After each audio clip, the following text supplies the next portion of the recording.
السلام علیکم ورحمۃ اللہ وبرکاتہ۔ ناظرین، استقبال ہے آپ کا ہمارے چینل الاخبار میڈیا پر۔ ناظرین، آج امت مسلمہ کا کیا حال ہے وہ آپ اچھی طرح سے جان رہے ہیں۔ کہا جاتا ہے کہ پریشان حال لوگ اپنی پریشانی دور کرانے کے لیے کہیں بھی جا سکتے ہیں، لیکن افسوس کی بات ہے جن کا ایمان مضبوط ہونا چاہیے اللہ اس کے رسول پر، وہ آج غیر مسلم کے سامنے، سادھو سنتوں کے سامنے برقع پہن کر اپنی قسمت کی جانکاری لیتی ہوئی نظر آ رہی ہیں۔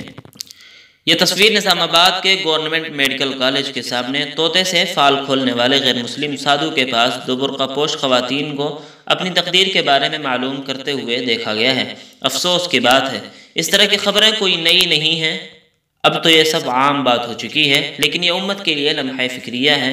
دینی تعلیم سے دور رکھنے کی وجہ سے یہ سب آج دیکھنے کو مل رہا ہے۔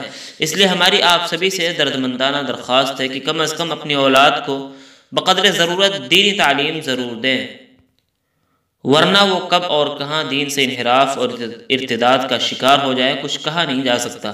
باری تعالیٰ سے دعا ہے کہ وہ ہمارے ایمان کی حفاظت فرمائے اور ایمان پر خاتمہ نصیب فرمائے، آمین۔ ناظرین، اس طرح کے اسلامک ویڈیوز، ملک و ملت کی ہر چھوٹی بڑی خبریں مختصر انداز میں دیکھنے اور سننے کے لیے ہمارے چینل الاخبار میڈیا کو سبسکرائب ضرور کر لیں، بیل آئیکن بھی دبا دیں۔ شکریہ، والسلام علیکم ورحمۃ اللہ۔